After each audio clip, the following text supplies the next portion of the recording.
Come and let us go up to the mountain of the Lord, unto the house of our God.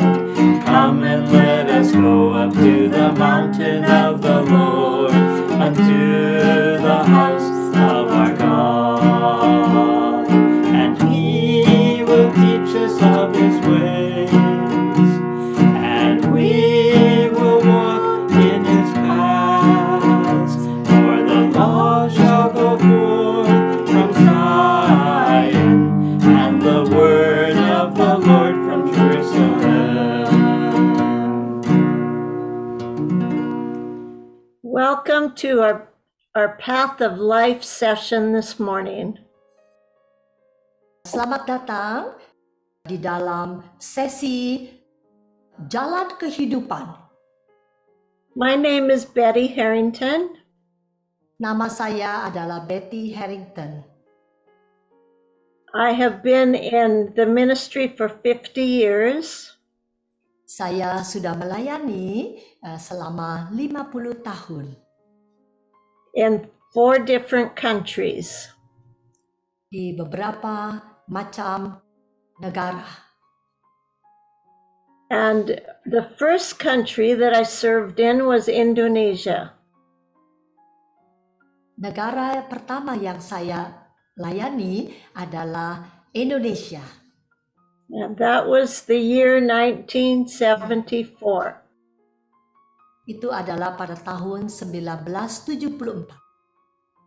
That was a long time ago. Sudah lama sekali. But we were able to return in 2020 for 5 months. Saya bisa kembali lagi untuk melayani pada tahun 2022.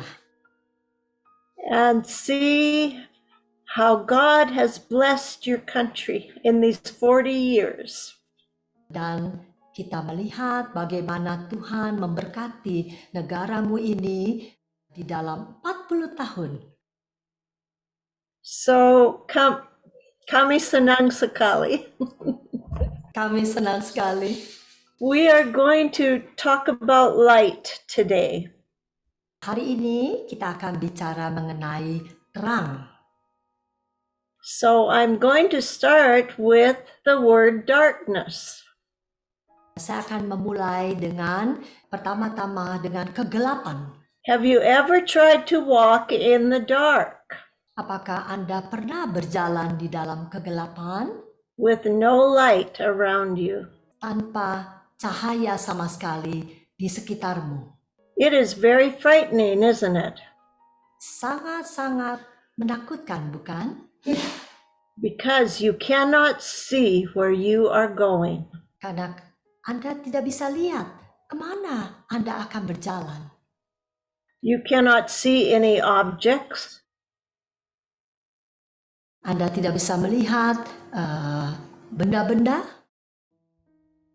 And you can fall very easily. Dan Anda bisa jatuh setiap saat. So that is in the natural. Itu adalah alami. It is the same in the spiritual. Sama seperti kehidupan di dalam rohani kita. When we are born into this world, we are born into a world of darkness and sin.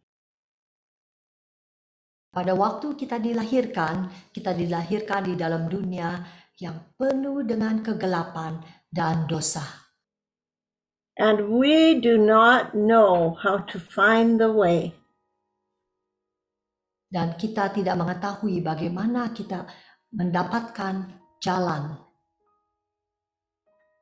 But I want to share with you Psalm 119, 105. Saya ingin bersama-sama kita membaca dalam Mazmur 119 ayat 105.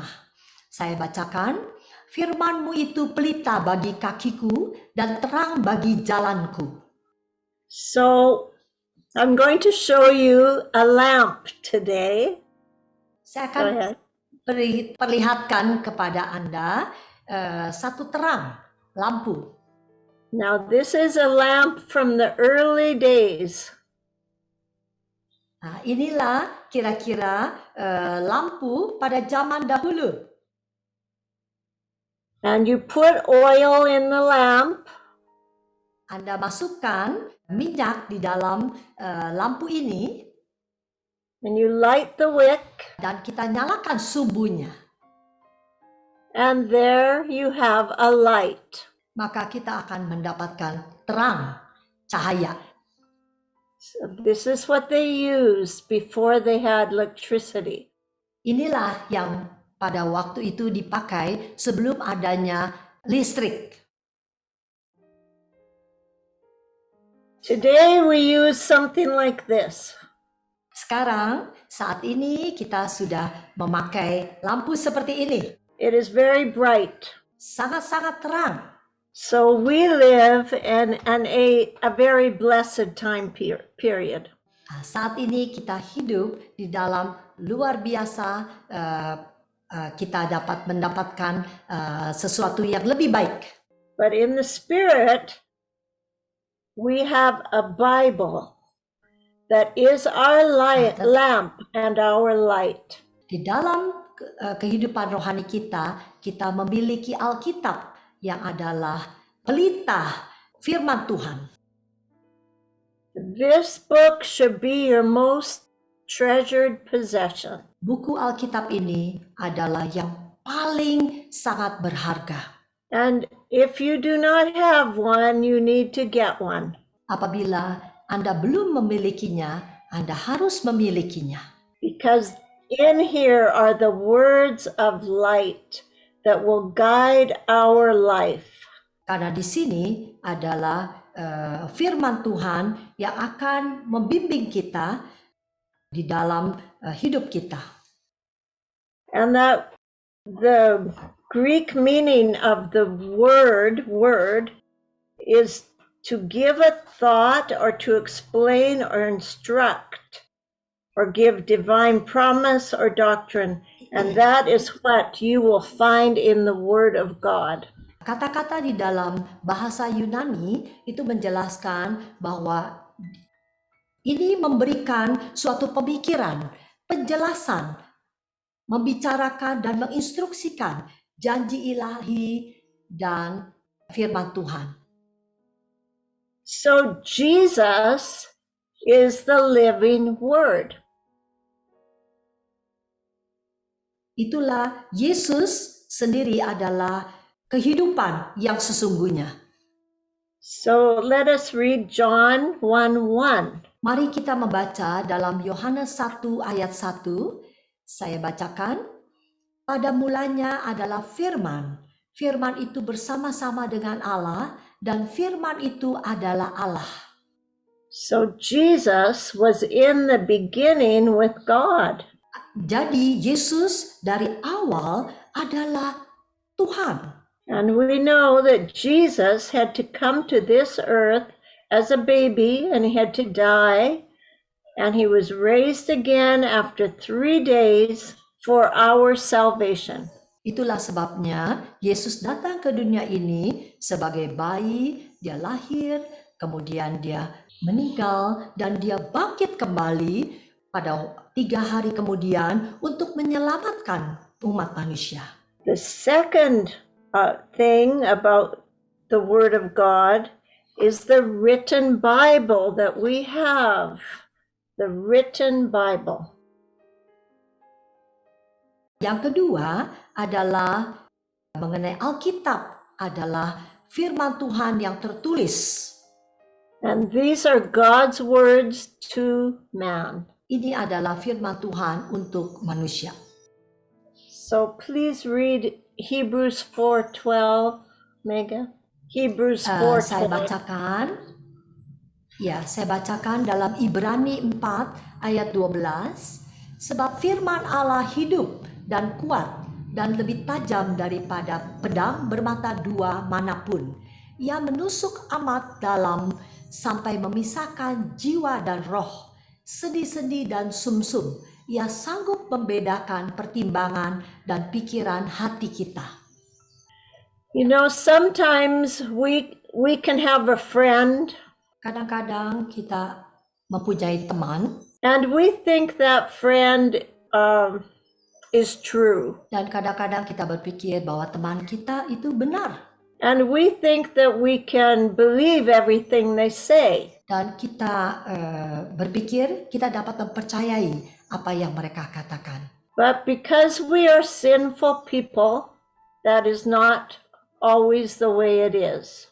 Nah, tapi karena kita adalah orang-orang yang penuh dengan dosa, maka tidak selalu seperti apa yang kita harapkan. So sometimes we are disappointed in those whom we trust.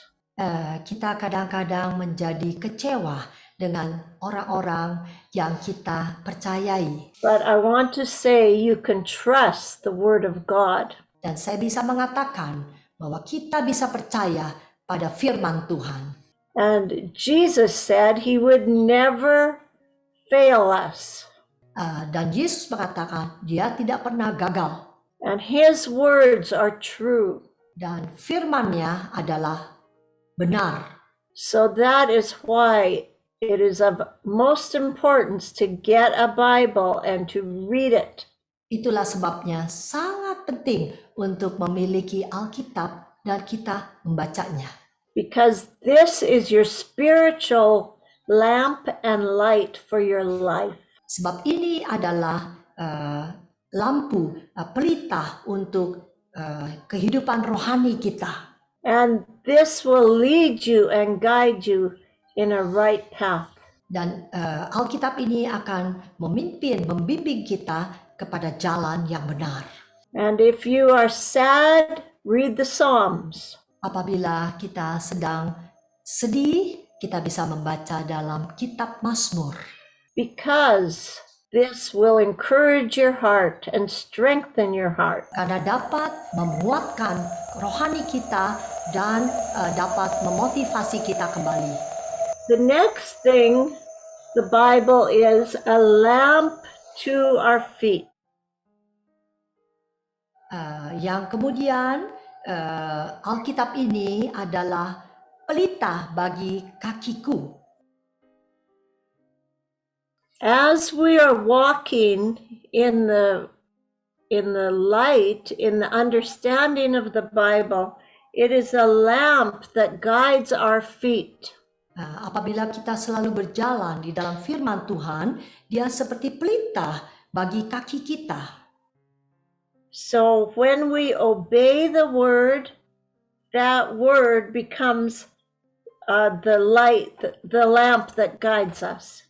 Apabila kita melakukannya, kita taat, maka firman itu adalah menjadi pelita bagi kita. Let us read Proverbs 6:23. Mari kita membaca dalam kitab Amsal 6 ayat 23. Saya bacakan. Karena perintah itu pelita dan ajaran itu cahaya dan teguran yang mendidik itu jalan kehidupan. So we need to desire God's commands. Itulah sebabnya kita harus memiliki kerinduan apa yang Tuhan inginkan, yang Tuhan berikan kepada kita.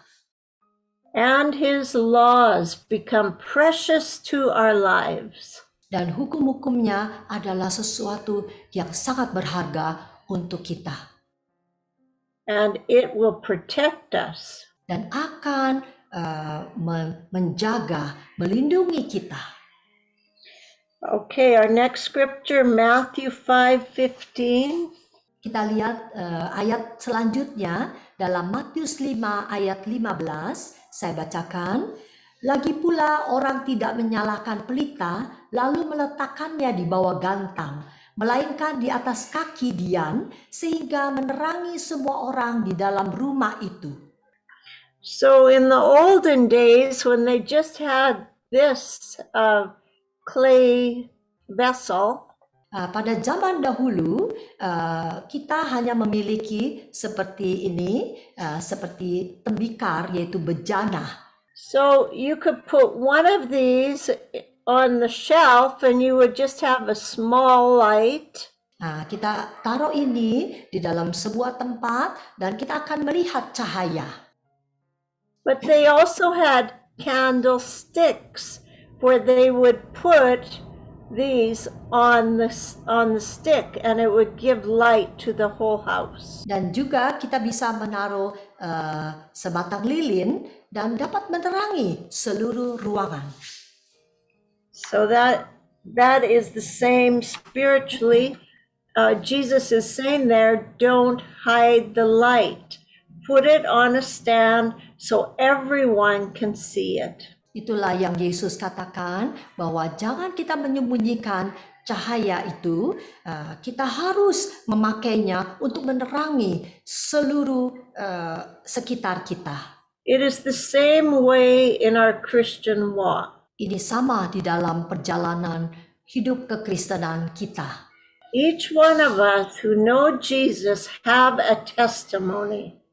Setiap kita yang sudah mengenal Yesus harus mempunyai kesaksian. We are to let that testimony shine out to a dark world. Kita harus memakai satu kesaksian ini untuk menerangi dunia ini. If we stand up and share our testimony of what Jesus has done in our life, it gives life. It gives light to those who hear it. Itulah pada waktu kita memberikan testimoni, memberikan kesaksian kita, maka dia akan memberikan satu cahaya kepada sekitar kita. John the Baptist was a burning and shining lamp for Jesus. Yohanes Pembaptis, dia adalah cahaya yang dipakai untuk menerangi. He was the man that went before Jesus and prepared the way for Jesus to minister on this earth. Dia adalah seorang yang datang sebelum Yesus dan dia mempersiapkan untuk kedatangan Yesus. And he is described as a burning and shining lamp. Dia menerangkan bahwa dia adalah pelita yang menyala dan bercahaya. You can read that in John 5:35. Kita dapat baca dalam Yohanes 5 ayat 35. Ia adalah pelita yang menyala dan bercahaya, dan kamu hanya mau menikmati seketika saja cahayanya itu. And we also today need to be as John the Baptist, declaring Christ coming to this earth. Kita juga seharusnya seperti Yohanes Pembaptis, di mana juga kita harus menyiarkan, menyebarkan cahaya itu. Let us read Ephesians 6:15. Mari kita buka dan kita baca. Ya, kita baca dalam Efesus 6 ayat 15. Yeah. Saya bacakan. Kakimu berkasutkan kerelaan untuk memberitakan Injil damai sejahtera. It says here that our feet have to be covered with the gospel of peace. Dikatakan di sini bahwa kaki kita ya harus diberikan mempunyai untuk menyebarkan firman Tuhan. So we know that people love peace, don't they? Kita tahu bahwa setiap orang menginginkan damai sejahtera sukacita. Bukan begitu? Because we live in a day where there is no peace. Karena saat ini kita hidup di mana tidak ada damai. So we need to put the gospel on our feet every day. Itulah sebabnya kita harus menaruh firman Tuhan di bawah kaki kita untuk mendapatkan kedamaian. So that wherever we go, we can shine for Jesus. Di mana kita pergi, kita bisa memancarkan kasih Kristus. Whatever shop we go into, whatever business we go into, whatever street we go into, we are carrying the gospel of Jesus with our feet. Di mana saja kita pergi, di jalanan, di toko, di mana saja kita harus membawa cahaya Kristus. Let us read Romans 10:15. Mari kita baca dari Roma 10 ayat 15. Saya bacakan, dan bagaimana mereka dapat memberitakannya jika mereka tidak diutus? Seperti ada tertulis, betapa indahnya kedatangan mereka yang membawa kabar baik. Amen. We all like kabar baik. Kita suka semuanya kabar baik. Amin. So this light becomes the light of God's word, lights our personal pathway. Nah, firman Tuhan ini merupakan terang bagi jalan kita, juga bagi pribadi kehidupan kita. And David declares in Psalm 27:1, "The Lord is my light and my salvation." Kita lihat di dalam Mazmur 27 ayat 1, Daud mengatakan bahwa Tuhan adalah terangku dan keselamatanku. Kepada siapakah aku harus takut? Tuhan adalah benteng hidupku, terhadap siapakah aku harus gemetar? And the prophet Micah declared in Micah 7:8 that the Lord would be a light unto him. Nabi Mika juga mengatakannya di dalam kitab Mika 7 ayat 8 bahwa Tuhan adalah terangku. Janganlah bersukacita atas aku, hai musuhku. Sekalipun aku jatuh, aku akan bangun pula. Sekalipun aku duduk dalam gelap, Tuhan adalah menjadi terangku. So you do not have to be afraid of the darkness in this world. Nah, itulah sebabnya Anda jangan takut dari kegelapan di dunia ini. You need to invite Jesus into your life. Undanglah Tuhan Yesus di dalam hidupmu. You need to confess your sins. Anda harus mengakui segala dosa-dosa kita. And then he becomes your Lord and Savior. Maka Tuhan Yesus akan menjadi Tuhan dan Juru Selamatmu. And he will guide your pathway. Dan Tuhan akan memimpin jalan kehidupanmu. You do not have to be in the darkness. Anda sudah tidak lagi di dalam kegelapan. Because Jesus wants to come into you and shine his light into your life. Karena Yesus akan datang di dalam kehidupanmu dan dia akan menerangkan jalan hidupmu. Psalm 16:11 says, "You will show me the path of life." Di dalam kitab Mazmur 16 ayat 11 mengatakan, "Engkau memberitahukan kepadaku jalan kehidupan. Di hadapanmu ada sukacita berlimpah-limpah. Di tangan kananmu ada nikmat senantiasa." So then we are no longer in confusion. Itulah sebabnya kita sudah tidak dalam kebingungan lagi. But we have Jesus with us. Kita mempunyai Tuhan Yesus bersama kita. And in Psalm 139:24, we know that he will lead us in the way everlasting. Kita bisa lihat di dalam kitab Mazmur 139 ayat 24.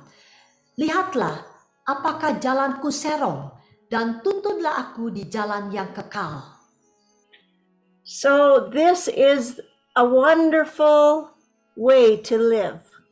Ini adalah satu kehidupan yang luar biasa indah.